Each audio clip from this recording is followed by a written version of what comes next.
نحمده ونصلي على رسوله الكريم. أما بعد، أعوذ بالله من الشيطان الرجيم. بسم الله الرحمن الرحيم. رب اشرح لي صدري ويسر لي أمري واحلل عقدة من لساني يفقه قولي. ربي يسر ولا تعسر وتمم بالخير. اللهم لا سهل إلا ما جعلته سهلا وأنت تجعل الحزن إذا شئت سهلا. اللهم انفعنا بما علمتنا وعلمنا ما ينفعنا وزدنا علما. آمین یا رب العالمین۔ آج ہم انشاءاللہ اللہ کے خاص فضل و کرم سے، اس کی خاص رحمت اور توفیق سے سورۃ البقرہ کی آیت نمبر 274 274 نمبر آیت سے انورڈ اپنا سبق دیکھیں گے اور کچھ آیات کو سمجھنے کی کوشش کریں گے۔ سب سے پہلے ہم اسی کی حمد اور اسی کا شکر اور اسی کی تعریف کرتے ہیں جس نے ہمیں یہ وقت اور یہ مہلت عطا فرمائی، جس نے ہمارے یہ وسائل، یہ سہولیات، یہ ضروریات، یہ ٹیکنالوجی، یہ رزق اور بے شمار انعام و اکرام اور فضل و کرم ہمارے اوپر کیا، اور خاص کر جس نے ہمارے دلوں میں یہ ڈالا کہ ہم اس بابرکت کلام کو سمجھنے کی کوشش کریں۔ اللہ تعالیٰ سے دعا ہے کہ اس کوشش میں ہمیں استقامت نصیب فرمائے،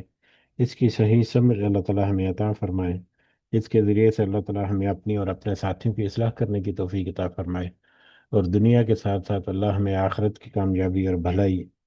اور اپنا خاص فضل و کرم ہمارے شامل حال رکھے۔ آمین یا رب العالمین۔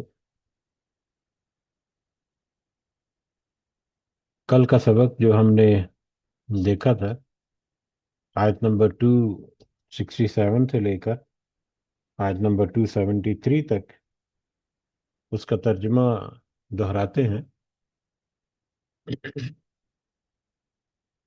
جس میں اللہ تعالیٰ نے فرمایا: اے ایمان والو، اپنی پاکیزہ کمائی میں سے اور زمین میں سے جو کچھ تمہارے لیے نکلتا ہے یا زمین سے تمہارے لیے نکالی گئی چیزوں میں سے خرچ کرو، ان میں سے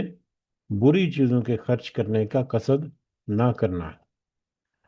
جسے تم خود لینے والے نہیں، ہاں اگر آنکھ بند کر لو اور جان لو کہ اللہ تعالیٰ بے پرواہ اور خوبیوں والا ہے۔ شیطان تمہاری فقیری سے تمہیں ڈراتا ہے، دھمکاتا ہے اور بے حیائی کی طرف حکم دیتا ہے، جبکہ اللہ تعالیٰ تم سے اپنی بخشش اور فضل کا وعدہ کرتا ہے۔ اللہ تعالیٰ بہت وسعت والا اور علم والا ہے، وہ جسے چاہے حکمت اور دانائی دیتا ہے، اور جو شخص حکمت اور سمجھ دیا گیا وہ گویا کہ ساری بھلائی خیر کثیر عطا کیا گیا، اور نصیحت صرف عقل مند ہی حاصل کرتے ہیں۔ تم جتنا کچھ خرچ کرو، یعنی خیرات اور جو کچھ نظر مانو، اسے اللہ تعالیٰ بخوبی جانتا ہے،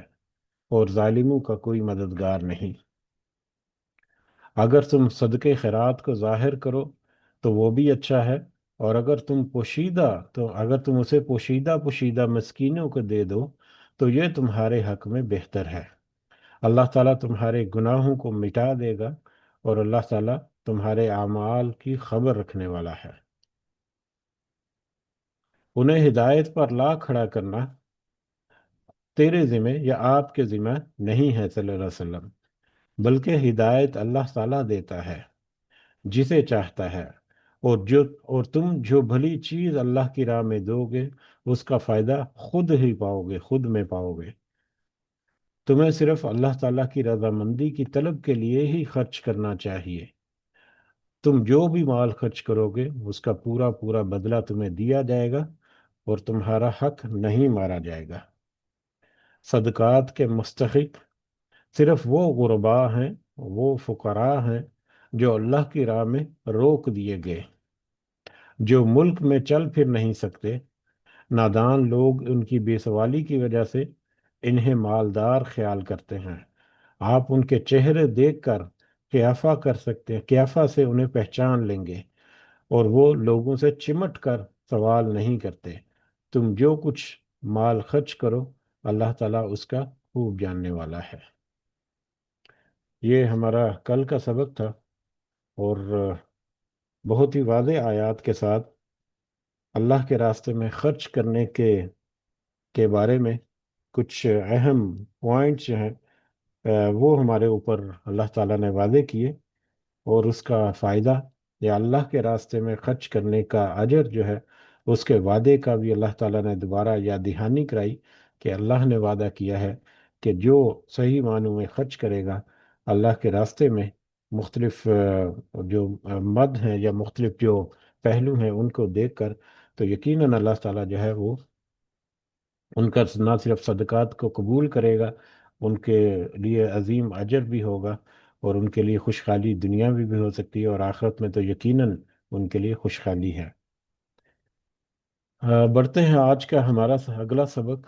آیت نمبر 274 سے شروع ہوتا ہے۔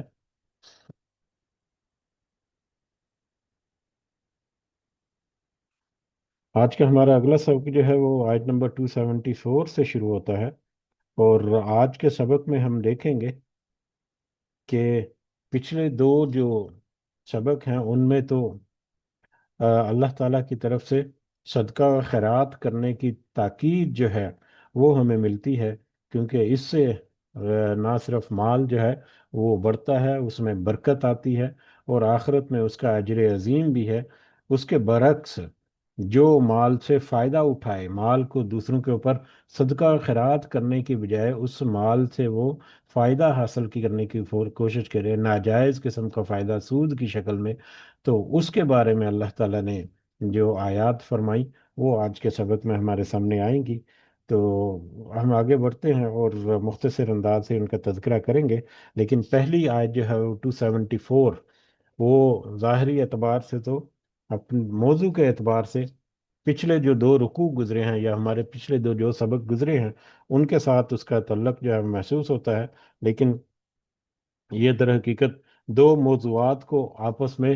کنیکٹ کرنے کا بھی ایک باعث ہے کہ ایک طرف تو اللہ تعالیٰ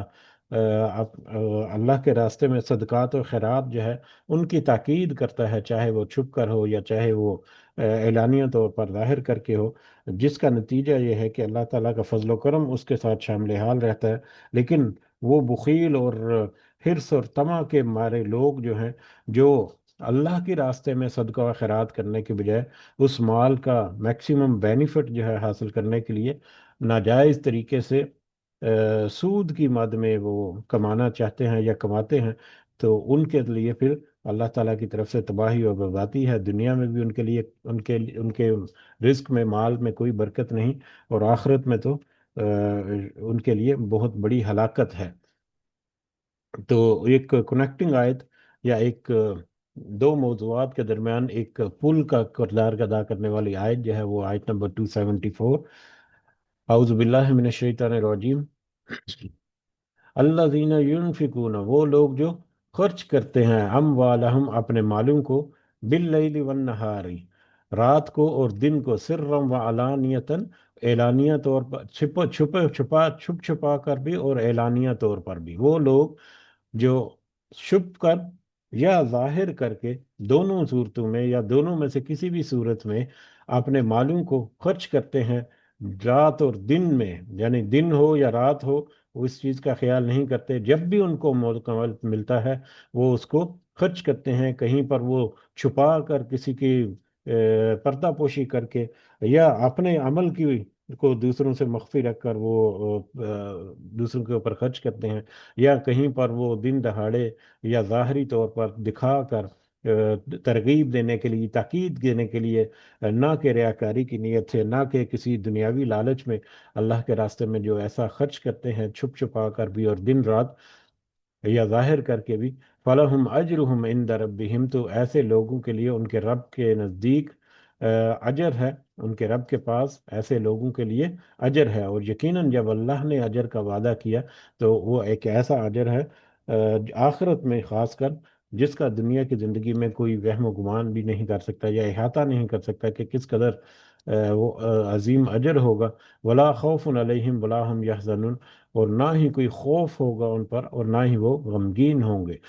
نہ ہی اپنے مال کے خرچ کرنے کی نسبت اور اپنے اس محنت کوشش کی نسبت سے وہ اپنے آئندہ دنوں کے لیے وہ خوف کا شکار ہوں گے کہ کہیں ان کا مال یا ان کی محنت اکارت نہ چلی جائے، اور نہ ہی ان کی پچھلی محنت کی گئی جو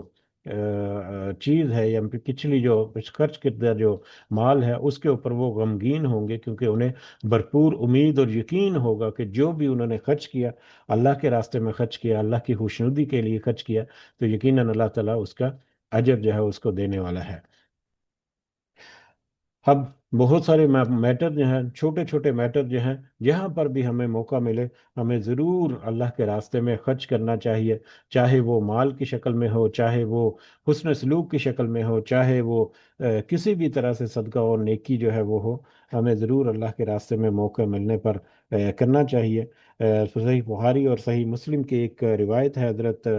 سعد بن ابی وقاص رضی اللہ تعالیٰ عنہ بیان کرتے ہیں، رسول اللہ صلی اللہ علیہ وسلم نے فرمایا، تم اللہ کی رضا کے لیے جو بھی خرچ کرو گے اس سے تمہیں اجر دیا جائے گا، حتیٰ کہ اس لقمے سے بھی جو تم اپنی بیوی کے منہ میں ڈالتے ہو، اس سے تمہارے درجے اور رفعت میں اضافہ ہوگا۔ اسی طرح سے صحیح بخاری اور مسلم ہی کی ایک اور روایت ہے، حضرت عبداللہ بن مسعود رضی اللہ تعالیٰ عنہ سے مروی ہے، رسول اللہ صلی اللہ علیہ وسلم نے فرمایا، مسلمان جب اپنے اہل و عیال پر ثواب کی نیت سے خرچ کرتا ہے تو وہ بھی اس کے لیے صدقہ ہے۔ تو اپنے روزمرہ کے معمولات میں ہمارے معمولات ہیں کہ ہم جو بھی محنت مشقت کر کے تھوڑا بہت یا جس قدر بھی اللہ تعالیٰ نے ہمیں استطاعت دی ہم کماتے ہیں، جب وہ اپنے اوپر، اپنے خاندان کے اوپر، اپنے بال بچوں کے اوپر، اپنے رشتہ داروں والدین کے اوپر خرچ کرتے ہیں، تو وہ بھی گویا کہ صدقہ ہے۔ ہم اپنے اس عمل میں اگر اللہ تعالیٰ کی طرف سے ثواب کی نیت رکھ لیں تو یقیناً ہمارا وہ صدقہ جو ہے وہ زیادہ، مطلب اور زیادہ اجر کا باعث جو ہے وہ ہوگا اور قابل قبول ہوگا اللہ تعالیٰ کی نظر میں انشاءاللہ۔ اس کے بعد آج نمبر 275، یا الذین یأکلون الربا، وہ لوگ جو کھاتے ہیں سود، وہ لوگ جو سود کھاتے ہیں۔ اب یہاں پر سود کے بارے میں یہ آیات ہیں، یا اگلا آج کا سبق جو ہے وہ بنیادی طور پر سود کے اوپر کلام کرتا ہے، یا سود کے بارے میں اللہ تعالیٰ کی طرف سے جو واضح احکام اور ہدایات ہیں ان کو تذکرہ کرتا ہے، اور سود کی حرمت جو ہے اس کو اس کو بھرپور طریقے سے یہ آیات جو ہیں وہ ہمیں ظاہر کرتی ہیں۔ تو سود، جس کو اردو میں، سوری عربک میں جس کو ربا کہا جاتا ہے، اردو میں اس کو سود کہتے ہیں، غالباً فارسی کا یہ لفظ ہے سود، اور انگلش میں اس کو انٹرسٹ یا یوزری کہتے ہیں۔ تو یہ سود جو ہے جس طرح سے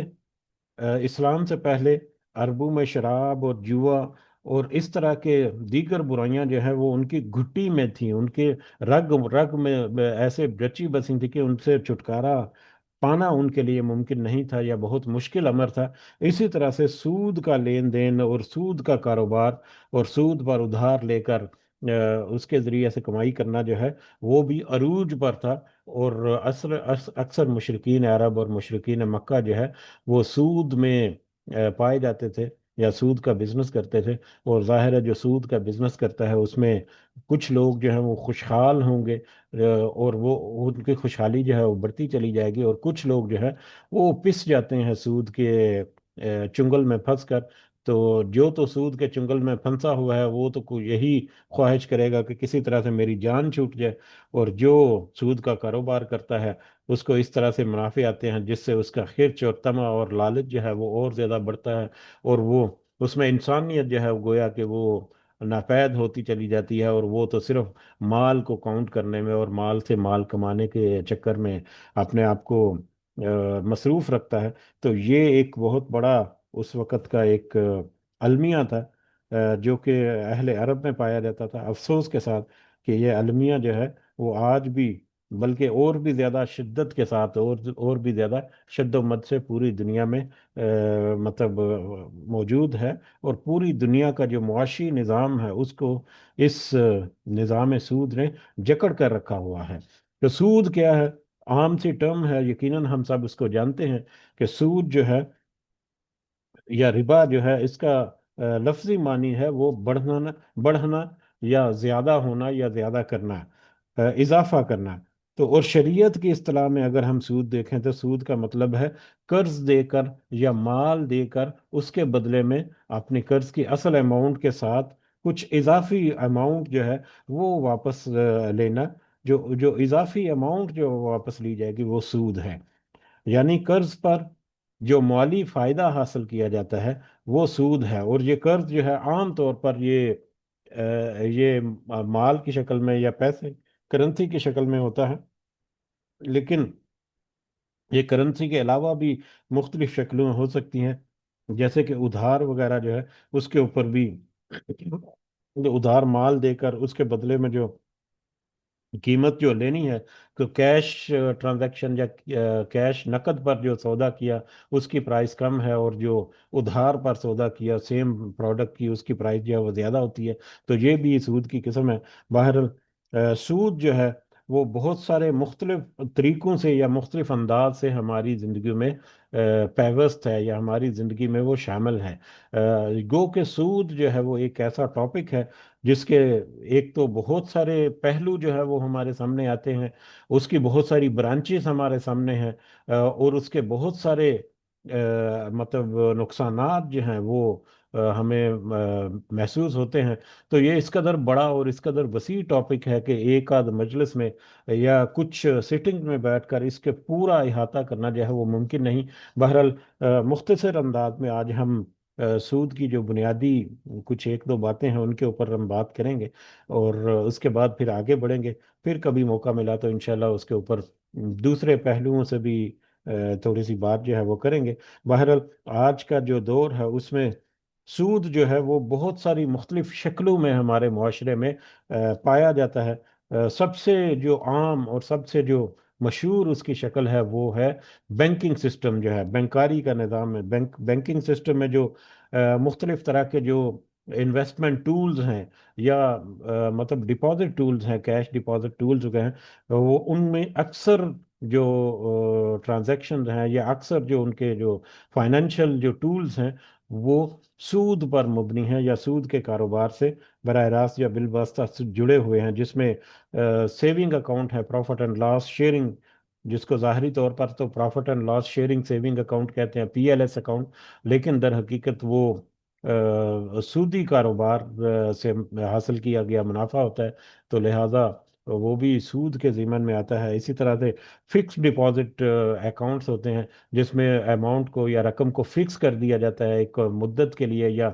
کسی اوپن پیریڈ کے لیے، اور اس کے اوپر ماہانہ یا کوارٹرلی یا سالانہ قسم کا منافع جو ہے وہ ملتا ہے، جو کہ فکسڈ اماؤنٹ میں ملتا ہے. تو یہ تو براہ راست سود ہے بغیر کسی شک و شبہ کے. یہ سود ہے کہ اپنی اماؤنٹ جمع کرا کر اس پر منافع لیا جائے. اسی طرح سے کرنٹ اکاؤنٹ جو ہے، جو جاری اکاؤنٹ یا کرنٹ اکاؤنٹ عام طور پر کہا جاتا ہے کہ اس پر کوئی سود وغیرہ جو ہے وہ نہیں ملتا، سود سے پاک بینکاری کا ایک نظام جو ہے وہ کرنٹ اکاؤنٹ ہے کہ جتنی آپ اماؤنٹ جمع کرائیں گے اتنی ہی اماؤنٹ آپ کا حق ہے، اس کے علاوہ آپ کو کوئی اضافہ اس میں نہیں ہوگا سود کی مد میں یا پروفٹ کی مد میں. لیکن وہ بھی در حقیقت کرنٹ اکاؤنٹ میں بھی پیسہ جمع کرانا یا ٹرانزیکشن کرنا جو ہے وہ بھی جو بینکاری نظام جو ہے اس کو سہولت کاری فراہم کرنا ہے کہ ہمارے جو بینکس جو ہیں وہ ہمارے پیسے کو سود کے کاروبار میں یا اپنے دیگر جو ان کے جو انویسٹمنٹس ہیں وہاں پر وہ استعمال کرتے ہیں. اور اگر وہ سود کے کاروبار میں استعمال کر کے اس سے فائدہ حاصل کر رہے ہیں، ہمیں فائدہ دیں یا نہ دیں، لیکن ہم ان کے اس کاروبار میں ان کی مدد کر رہے ہوتے ہیں انڈائریکٹلی. تو اس اعتبار سے جو کرنٹ اکاؤنٹ جو ہے وہ بھی بہت بڑے کوشچن مارک ہے کہ کہ وہ بھی ہمارے لیے مناسب نہیں ہوتے. اس کے علاوہ اسلامک بینکنگ جو سسٹم ہے وہ متعارف ہوا آج سے تقریباً کوئی 30 سال پہلے سے رائج ہے اس کی بہت ساری. اس کے بارے میں بھی بہت سارا شور و گل یا بہت سارے سوالات ہیں. اگر ہم اسلامک بینکنگ جو ہے اس کی بنیادوں کو ہم دیکھیں اور اس کی اصل جو مطلب سسٹم ہے اس کو اگر ہم دیکھیں تو اس میں ہمیں بہت سارے پہلو ایسے نظر آتے ہیں جو کہ جائز ہیں یقیناً، جس میں منافع ہے. اور وہ منافع جو ہے وہ حلال منافع کی مد میں ہوتا ہے، ان جو اسلامک جو بینکنگ جو ان کے ٹولز ہیں، ان میں شرعیہ بورڈ ہوتا ہے ان کا، جس میں علماء جو ہے وہ رائے دیتے ہیں، جو فائنینشیل ایکسپرٹس ہوتے ہیں، جو علماء ہوتے ہیں لیکن فائنانس میں یا معیشت میں ان کی ڈگریز ہوتی ہیں یا کوالیفیکیشن اچھی ہوتی ہیں، وہ پھر مختلف ٹرانزیکشن کو یا مختلف جو بزنسز ہیں ان کو پھر وہ پورا احاطہ کر کے، پوری سوچ سمجھ کر کے اس کے مطابق وہ اپنا جو بھی ان کا بینکنگ سسٹم ہے اسلامک، اس کو وہ پھر تجویز دیتے ہیں یا مشورے دیتے ہیں، اس کے مطابق پھر وہ کاروبار کیا جاتا ہے۔ اور عام طور پر یہ کاروبار جو ہے وہ نفع میں جاتا ہے، اس کو زیادہ شک کی نظر سے اس لیے دیکھا جاتا ہے کہ کبھی نقصان نہیں ہوتا، یا بہت کم نظر آیا ہے کہ کسی اسلامک بینکنگ سسٹم میں بھی یا اسلامک کسی فائنینشیل ٹول جو ہے اس میں بھی کوئی نقصان ہوا ہو۔ اس کی ایک وجہ جو ہے وہ یقیناً یہ ہوتی ہے کہ کیونکہ وہ بہت بڑے پیمانے پر ان کا بزنس جو ہے وہ ہوتا ہے، اور وہ آن دی ایوریج جب کرتے ہیں تو وہ جو چھوٹے موٹے جب اکثر جگہوں پر جو نقصانات ہوتے ہیں وہ بھی دوسری جگہوں سے حاصل کیا گیا جو منافع ہے اس کے ساتھ جب ملتا ہے تو آن دی ایوریج یا اوور آل جو ہے وہ ایک پروفٹ کی شکل جو ہے وہ اختیار کر لیتا ہے۔ مثال کے طور پر کسی 50 مختلف طرح کے بزنسز میں انویسٹمنٹ کی گئی ہے جو حلال ہے بزنس، ان میں سے جو پروفٹ حاصل ہوا تو 40 45 کمپنیاں جو ہیں ان میں تو پروفٹ ہوا، 5 7 کمپنیاں 8 10 کمپنیاں جو ہے یا 8 10 بزنسز جو ہیں وہاں سے نقصان مل گیا، تو اوور آل ملا کر وہ پروفٹ ہو جاتا ہے، اور پھر وہ پروفٹ کی شرح جو ہے وہ گھٹتی بڑھتی رہتی ہے، تو اس اعتبار سے وہ شیئرنگ کرتے ہیں۔ تو اگر وہ کنسپٹ کو دیکھا جائے اور ان کے اوور آل جو بزنس سنیریو ہو اس کو دیکھا جائے تو وہ حلال نظر آتا ہے، اور اس میں کوئی قباحت نظر نہیں آتی، اور اس کی بیکنگ جو ہے وہ ہم ان کے شرعیہ بورڈ جو ہے وہ کرتے ہیں۔ لیکن اس کے بارے میں شکوک و شبہات اس وقت ظاہر ہوتے ہیں جب یہ کنونشنل بینکنگ سسٹم جو ہے، عام جو سودی کاروبار کرنے والے جو بینک ہیں، انہوں نے بھی، کیونکہ اب مسلمانوں میں ایک ٹرینڈ شروع ہوا کہ وہ اسلامک جو انویسٹمنٹ ہے وہاں پر انویسٹ کریں، تو لہٰذا جو کنونشنل بینکس ہیں انہوں نے بھی اپنے برانچز جو ہیں وہ کھول دی، یا اسلام میں ایسے اسلامک ٹولز جو ہیں وہ متعارف کرا دیا کہ یہ اسلامک بینکاری جو ہے اس کے تحت ہوتا ہے۔ تو اب ان میں سے کوشچن آتا ہے کہ جو بندہ جو ہے وہ سود کا کاروبار بھی کر رہا ہے اور سود کے کاروبار کے ساتھ ساتھ آپ کو اسلامک انویسٹمنٹ جو ہے اس میں بھی مدد فراہم کر رہا ہے، تو اس بندے کا یا اس پورے نظام میں بینکاری جو ہے اس کے اوپر بہت بڑا کوشچن مارک ہوتا ہے کہ یہ ہمارا جو حلال جو پروفٹ ہے یا ہماری حلال کی کمائی جو ہے یا ہماری حلال کی جو انویسٹمنٹ ہے اس میں اب سودی لوگ جو ہیں یا سودی نظام جو ہے وہ بھی اپنی ٹانگیں اڑا رہا ہے، تو اس میں بہت بڑا کوشچن آتا ہے۔ تو اس اعتبار سے بہت سارے علماء جو ہے یا بہت سارے لوگ جو ہیں وہ اس میں بہت سارے سوالات اٹھاتے ہیں، اور ان کے سوالات اکثر جو ہیں وہ جائز بھی ہوتے ہیں۔ ہاں البتہ بہت ہی تحقیق کے ساتھ آپ کو بہت ہی پر اعتماد ذرائع سے کسی ایسی مطلب کوئی کمپنی کا یا کسی ایسے بینک کا آپ کو اندازہ ہوتا ہے، آپ پوری تحقیق کے ساتھ اپنے پوری تسلی کے ساتھ آپ جب انویسٹ کریں گے تو اسلامک بزنس میں اس طرح سے انویسٹ کیا گیا جو ہے وہ یقیناً اللہ تعالیٰ جو ہے وہ اس میں برکت ڈالے گا اور حلال کمائی ہوگی، واللہ عالم بالصواب۔ یہ میں کسی اسلامک بینکنگ کی جو ترغیب ہے وہ نہیں، بلکہ ایک میں فیکٹ جو ہے وہ اپنے سامنے رکھ رہا ہوں، کیونکہ ان کے جو ان کا جو ماڈل آف انویسٹمنٹ ہے وہ مشارکہ اور مضاربہ اور اس طرح کی جو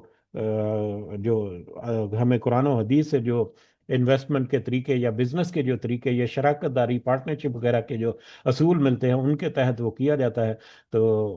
یہ ایک جو ہے وہ درمیانہ راستہ ہے جس کے اوپر شکوک و شبہات بھی ہیں اور جس کے اوپر کچھ حد تک کچھ تھوڑا بہت اعتبار بھی کیا جا سکتا ہے۔ اس کے علاوہ باقی جتنے فائنینشیل ٹولز اور فائنینشیل جو